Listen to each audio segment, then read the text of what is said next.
오늘 우리 함께 보실 말씀은 베드로전서 2장 9절에서 12절까지입니다.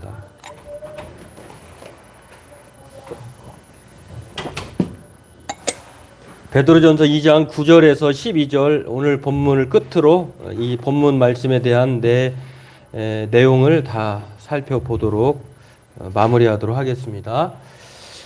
베드로전서 2장 9절로 12절까지 우리 함께 같이 읽도록 하겠습니다.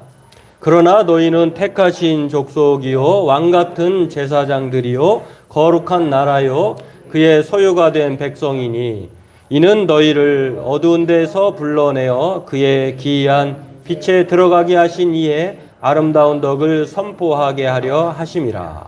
너희가 전에는 백성이 아니더니 이제는 하나님의 백성이요 전에는 긍휼을 얻지 못하였더니 그제는 긍휼을 얻는 자니라.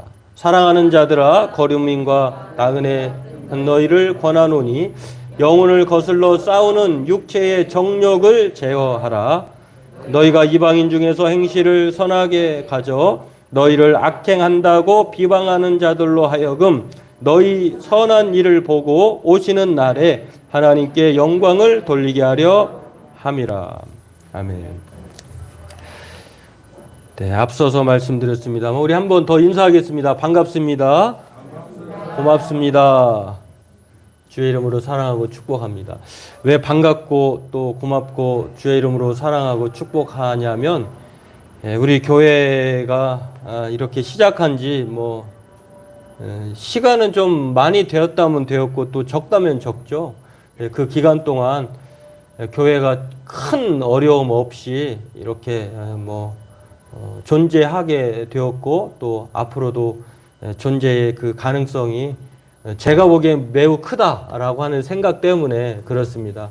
하나님께서 참 공교롭게도 맞춘 건 아닌데요. 이게 제가 아시는 분은 다 아시겠습니다만 제가 이 본문을 가지고 이전 교회에 설교를 했었어요.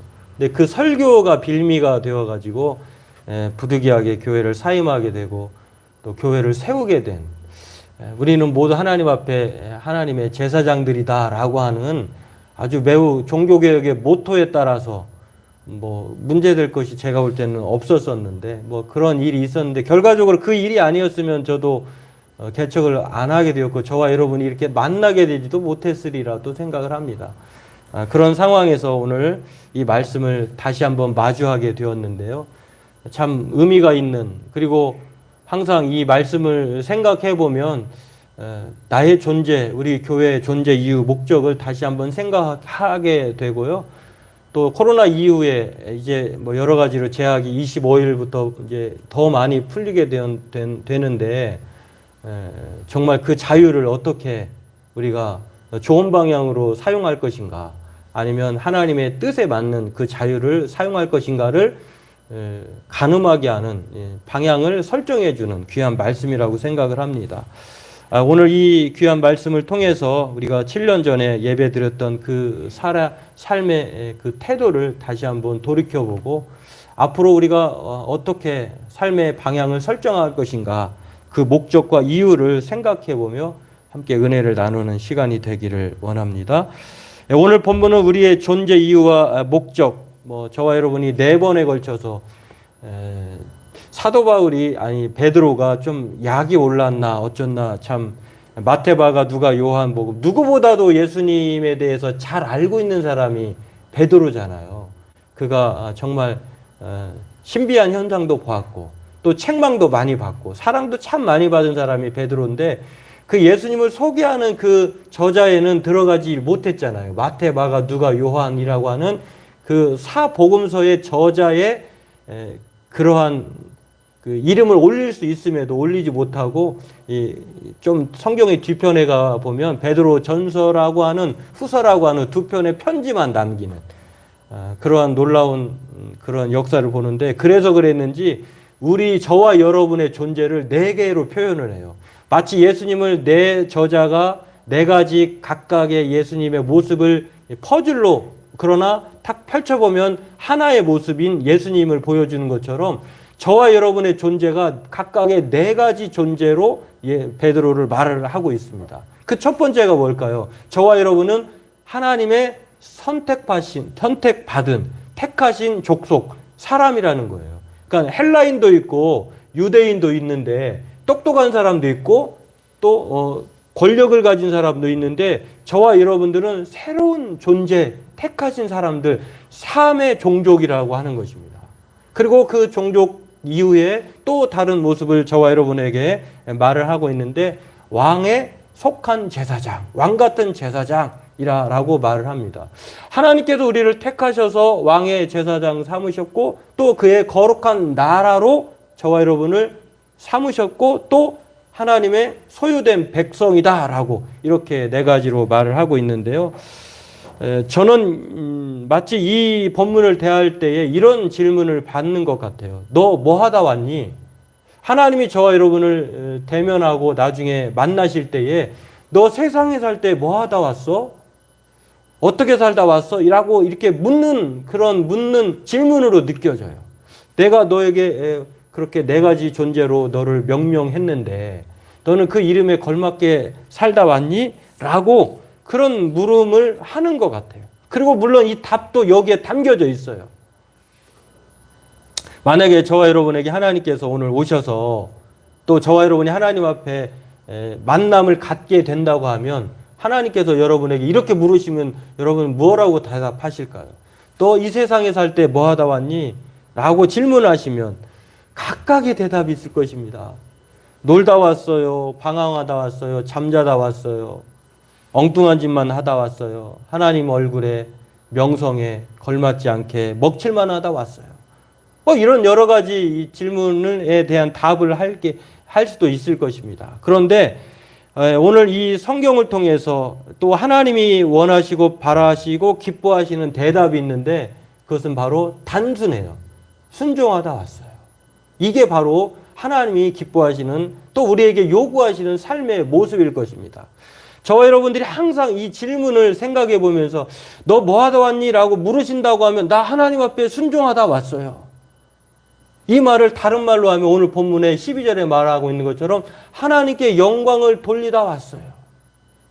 저와 여러분이 바로 그런 삶의 목적을, 이유를 생각하고 그렇게 하나님 앞에 대답할 거리를 살아야 한다고 하는 것입니다. 오늘 본문은 이렇게 우리에게 중요한 질문과 답을 제공해 주고 있습니다. 마치 코로나19 벼랑 끝에 선 기독교, 벼랑 끝에 선 우리 그리스도인들에게 어떻게 살아야 할 것인지를 목적과 방향성을 제시해 주고 있는 것 같아요. 이 큰 변화의 시작을 우리에게 하라. 이렇게 요구하는 말씀이라고 저는 느껴지고 그렇게 삶을 계획하고 실행했으면 하는 그런 바람을 갖게 됩니다.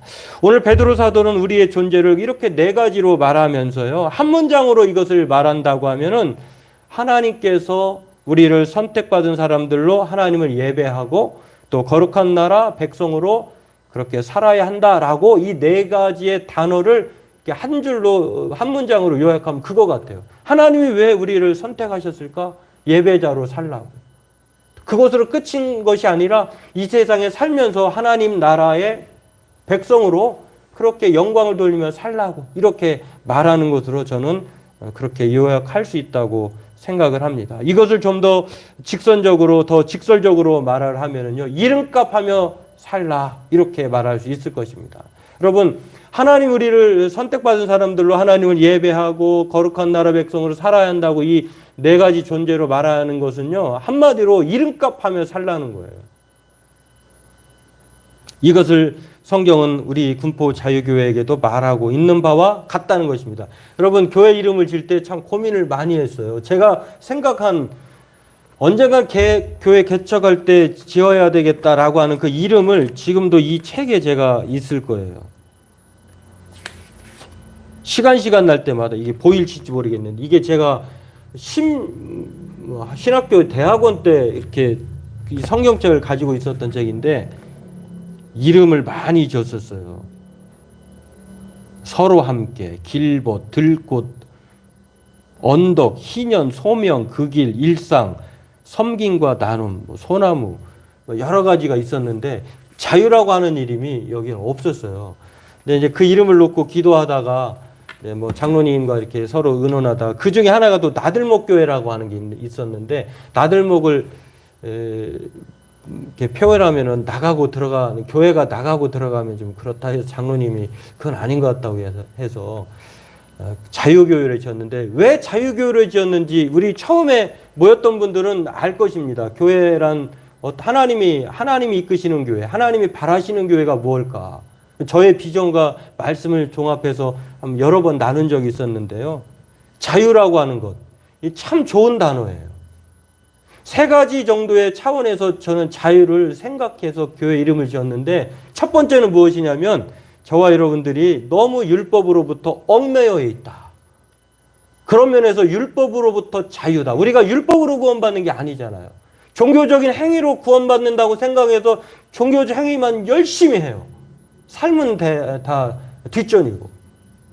성경이 말하는 그런 자유는 그게 아니라라고 하는 율법으로 우리가 믿음으로 말미암아 구원 얻는 그 자유가 우리를 성령으로 역사케 하는 하나님의 믿음 가운데 살게 하는 그 자유라고 하는 것입니다. 그런 면에서 자유였고요. 또는 진리가 우리를 자유케 한다. 하나님의 말씀을 아는 사람만이 자유하게 돼요.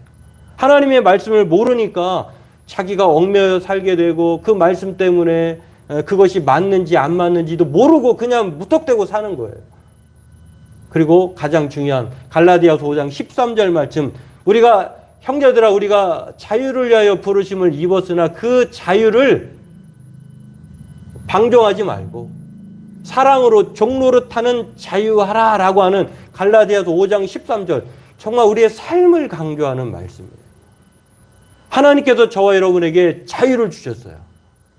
믿음의 자유, 또 율법으로부터 자유. 누구나 믿으면 그 믿음 때문에 우리가 하나님의 나라에 들어갈 수 있는 놀라운 복을 받았다고 하는 것입니다. 그런데 그 자유를 어떤 사람은요, 나는 예수 그리스도를 믿으니까 아무렇게도 살아도 내 죄는 다 없어져. 이렇게 살면은요, 이게 자유가 아니라 방종이 돼요.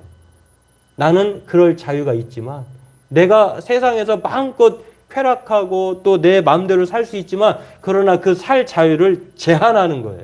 도리어 그 자유를 가지고 사랑으로 종노릇하는 거예요. 오늘 이 자유가 오늘 베드로가 말한 하나님 앞에 영광을 돌리는 삶의 두 번째에 해당되는 말씀이라고 하는 것입니다.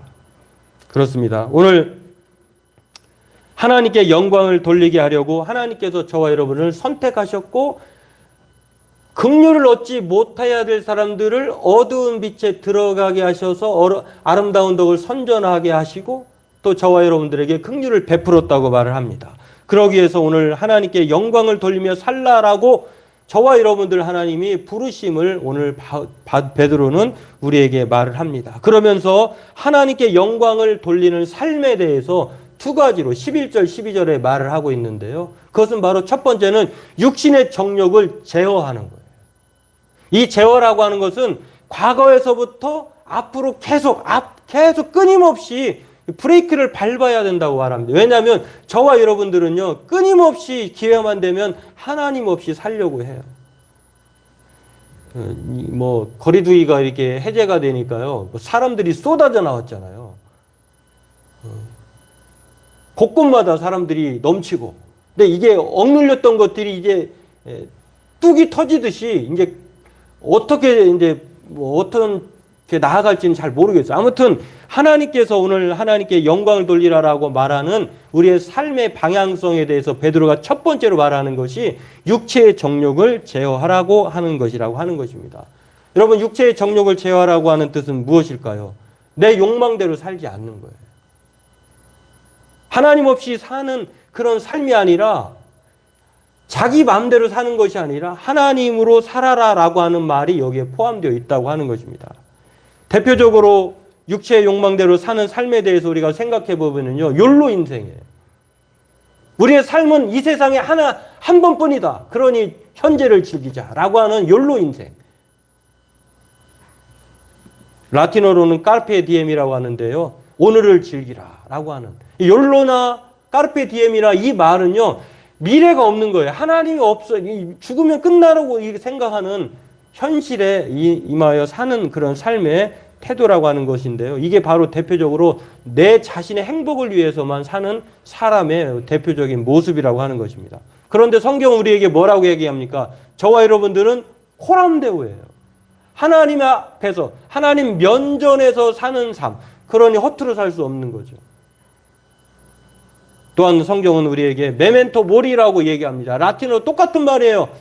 너가 죽을 것을 생각하라. 죽은 이후에 심판이 있다고 생각하면 저와 여러분들이 1분 1초를 아까워하면서 생각하고 살지 않을 수 없다는 것입니다. 그러면서 종교개혁자 루터가 5대 솔라를 얘기하면서 그 마지막으로 솔리 데오 글로리아라고 이렇게 말을 했어요. 저와 여러분들은 오직 하나님의 영광을 위해서 사는 존재들이다. 어거스틴이라고 하는 사도 바울 이후에 아주 하나님의 복음의 명백한 가르침을 설파한 그러한 신학자 어거스틴이라고 하는 사람이 있었습니다. 이 사람은 모든 쾌락과 또 모든 철학 그다음에 학문을 섭렵했던 사람이에요. 그가 어느 날 물론 이제 기독교에 심취하지 못해서 어머니 모니카가 교부 암브로시오스에게 정말 아들이 돌아오기를 눈물로 호소하면서 기도했던 사람이거든요. 근데 그 기도의 응답이라도 한 듯이 어느 날 천둥번개가 엄청 쳤어요. 그리고 그가 놀란 나머지 모든 걸 즐기고 모든 학문을 섭렵했는데 그의 마음은 늘 허전해요. 참된 안식을 찾을 수 없었어요. 천둥번개가 치고 죽음의 직면에서 두려움 가운데 있을 때에 어느 날 그 엄청난 천둥보다 더 큰 소리가 그의 귀 속에 들려옵니다. 톨레레게 톨레레게. 집어들어 읽어라. 집어들어 읽어라. 어린아이의 목소리는 엄청 크게 들리는 거예요. 그래서 성경을 딱 폈는데 그 펼친 말씀이 그리고 그 말씀을 통해서 돌아오게 된 계기가 된 하나님의 말씀이 있는데요. 그게 바로 로마서 13장 12절 13절 말씀입니다. 한번 같이 읽어보겠습니다. 밤이 깊고 낮이 가까웠으니 그러므로 우리가 어둠의 일을 벗고 빛의 갑옷을 입자. 낮에와 같이 단정히 행하고 방탕하거나 술 취하지 말며 음란하거나 호색하지 말며 다투거나 시기하지 말고 오직 주 예수 그리스도로 옷 입고 정욕을 위하여 육신의 일을 도모하지 말라. 이 말씀 앞에 회심해서 돌아온 사람이 어거스틴입니다. 오늘 하나님께 영광을 돌리는 삶은 우리의 육신의 정욕을 제거하는 거예요. 내 맘대로 살고자 하는 것들을 다 뿌리치고 하나님의 뜻대로 살고자 하는 하나님 앞에 그렇게 성령의 도움을 따라 그렇게 살아가는 것이라고 하는 것입니다. 바라기는 우리가 7주년을 돌아보면서 앞으로 우리 교회, 저와 여러분의 방향성은 단 2가지예요. 육신의 정욕, 내 뜻대로 사는 것이 아니라 하나님의 뜻대로 사는 것이라고 하는 것입니다. 오늘 2번째로 베드로가 우리에게 하나님께 영광을 돌리는 삶에 대해서 말합니다. 그것은 무엇이냐면 12절에 말하고 있는 것처럼 이방인 중에서 행실을 선하게 가져 너희를 악행한다고 비방하는 자들로 하여금 너희가 선한 일을 보고 오시는 날에 하나님께 영광을 돌리려 하려 함이라. 이 말의 핵심은요, 이방인 중에서 행실을 선하게 갖는 거예요. 우리끼리 착하고 선하고 행복하고 또 좋은 일하고 나누고 이건 뭐 기본이긴 하지만 이건 우리끼리만 그렇게 용납되는 것이에요. 근데 베드로 사도는 뭐라고 하냐면 하나님께 영광을 진짜 돌리는 삶이라고 하는 것은 이방인 중에서 안 믿는 사람들 가운데에 저와 여러분이 행실의 태도를 올바르게 갖는 것이다. 이렇게 말을 합니다.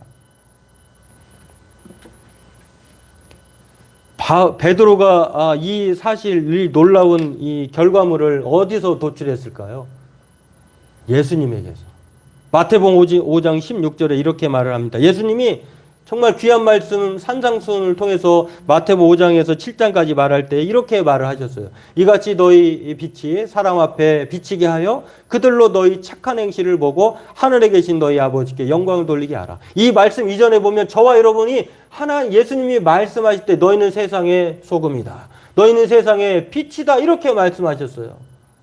그런 다음에 너희가 세상의 소금과 빛으로 살지 않으면 안 된다라고 하면서 오늘 저와 여러분들이 착한 행실이 세상 사람들에게 비춰지는 희망, 빛이라는 것입니다. 물론 이 빛을 또 소금의 역할을 하지 못하면 찍어 던져지리라고 하는 경고성 말씀도 하신 것을 보면서 그 정도로 우리가 반드시 세상에 살 때에 우리는 세상의 소금이고 세상의 빛된 삶을 살아야 함을 말하고 있는 것입니다. 존재감이 드러나야 된다는 거예요. 오늘 우리의 삶의 태도를 바르게 가져야 할 줄로 믿습니다. 바른 행실을 가지고 우리는 살아야 할 의무와 책임이 있어요. 베드로 사도는 이것을 우리의 마땅한 목적으로 오늘 본문을 통해서 제시합니다. 이것이 바로 신령한 집으로 예수 그리스도와 함께 세워져 가는 거예요. 예수님은 신령한 돌이고 저와 여러분은 그 부재료, 거기에 딸리는 새로운 재료가 되는 거예요. 이 동영상을 한번 볼까요? 고릴라를 찾아라라고 하는 동영상인데요. 잠깐 멈춰보세요. 여러분, 이 하버드 대학에서 이 실험을 한 것인데요. 이 흰 옷 입은 여성 3분, 검은 옷 입은 여성 3분이 있는데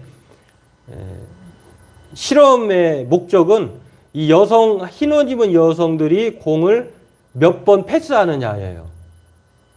이제 이걸 알고 한번 보시길 바랍니다. 시작.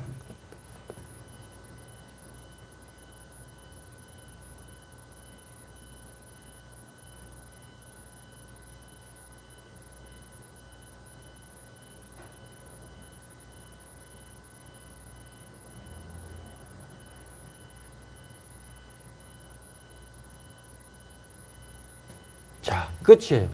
흰 옷 입은 여성이 공을 몇 번 패스했을까요? 11번? 8번? 12번? 앞에 좀 잘려서 좀 덜 나왔나 보네요. 더 많아요. 16번. 그런데 여러분 혹시 이 그림 중에 누가 잠깐 들어왔다 사라지는 게 있었죠? 누구죠, 그게? 고릴라. 근데 이 실험에 참가한 대부분의 반절의 사람들이요. 그러니까 흰 옷 입은 여성이 공을 몇 번 패스했을까요? 라고 하는 그것에만 집착하다 보니까 중간에 끼어들어왔던 고릴라를 못 봤다는 거예요. 이게 심리학적으로 자기가 보고 싶은 것만 본다는 사실을 입증하는 거예요. 우리는 내가 보고 싶고 내가 바라는 것만 성경을 믿고 봐요. 근데 예수님은 그게 아니라 너희가 착한 행실을 가지려면 선한 행실로 이방인들 가운데 하나님께 영광을 돌리려면 내가 보여주고 내가 행한 대로 해야 된다라고 말씀하시면서 우리에게 말씀해 주신 내용이 산상수훈인 마태복음 5장에서 7장의 내용이에요.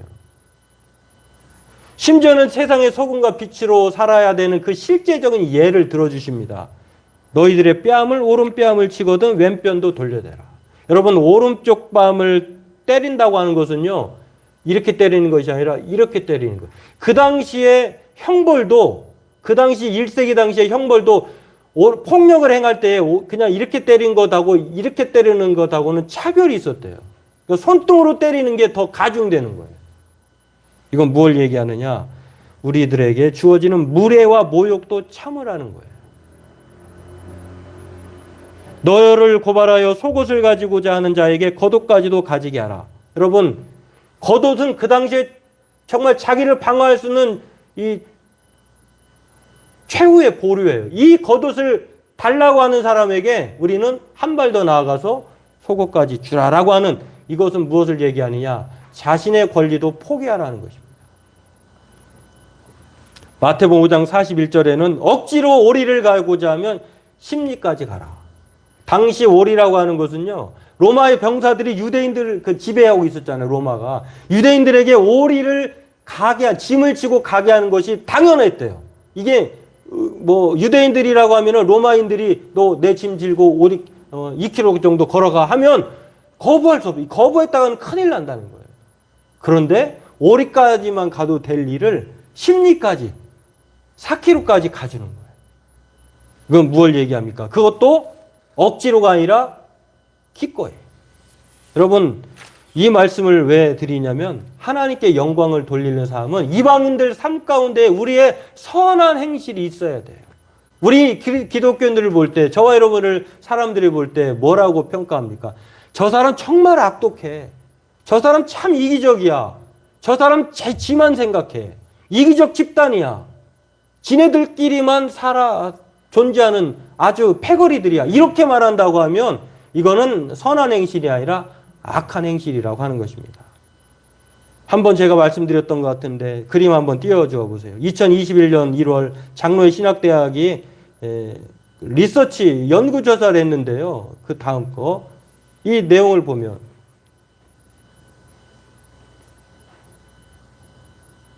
작년 조사예요. 이게 비개신교인들이 우리에게 바라는 바가 있어요. 여기에서 압도적으로 1위가 뭔지 아세요? 윤리적인 모습이에요. 우리 믿는 사람들이 왜 이렇게 비윤리적인지 모른다는 거예요. 41.8%가 제발 좀 기독교인들이요. 윤리적이어라. 비윤리적이지 말고 윤리적이 되어라. 라고 착한 행실을 지적하고 있다는 거죠. 이게 물론 이 비개신교인들의 대답이 이거예요. 목사님들에게 질문하면 또 달라져요, 이게. 여러분, 성경은 오늘 베드로가 뭐라고 얘기합니까? 너희들의 행실이 이방인들 가운데의 행실을 선하게 가져라. 이렇게 말을 해요. 이 말은 무엇이냐면요. 저와 여러분들이 들어야 될 대답이, 질문이 바로 세상으로부터 들어야 된다는 거예요. 교회가, 사회가 요구하는 목소리를 잘 이해하고 듣고 있나를 우리가 반성해 봐야 돼요. 그렇지 않으면은 교회는 벼랑 끝에서 끝나버릴 것입니다. 전혀 이제 안 돌아올 거예요. 바라기는 2000년 초부터 인터넷 웨스트민스터 사원 바닥에 새겨있는 이 묘비 내용을 우리가 한 번 더 같이 읽어보면서 이 변화의 시작은 누구로부터 시작돼야 되는가. 그리고 우리가 앞으로 우리 교회가 추구해야 될 방향, 저와 여러분들이 어떻게 살아가야 돼야 하는지, 어떻게 하나님께 영광을 돌릴 수 있는지를 오늘 이 핵심 문구에서 발견해 보면서 2022년 이후에 우리의 삶이 그렇게 되기를 바라겠습니다. 한번 같이 읽어보도록 하겠습니다. 내가 젊고 자유롭고 상상력에 한계가 있을 때 나는 세상을 바꾸는 꿈을 꾸었다. 나이가 들고 현명해지면서 세상이 변하지 않을 것이라는 것을 알게 되었고, 그래서 나는 내 시야를 다소 줄이고 조국만 바꾸기로 결심했다. 하지만 그것 역시 움직일 수 없어 보였다. 내가 황혼기에 접어들면서 마지막 필사적인 시도에서 나는 나와 가장 가까운 가족들만 바꾸기로 결심했지만 안타깝게도 그중 어느 것도 성공하지 못했다. 그리고 지금 내가 임종의 자리에 누워 있을 때 나는 문득 깨달았다. 내가 먼저 내 자신을 바꿨더라면 나는 내 가족을 바꿨을지도 모른다. 오늘 내가 변하면 가족도 바뀌고 조국도 바뀌고 세상도 바뀝니다. 세상이 바뀌기를 먼저 바라지 말고 나부터 변화되는, 그래서 가족을 바꾸고 조국을 바꾸고 세상을 바꾸는 우리 교회, 저와 여러분들에게 주의 이름으로 소망합니다. 기도하겠습니다. 하나님, 우리의 삶의 목적, 방향성이 무엇인지 오늘 육신의 정욕을 제어하라고 하는 이 놀라운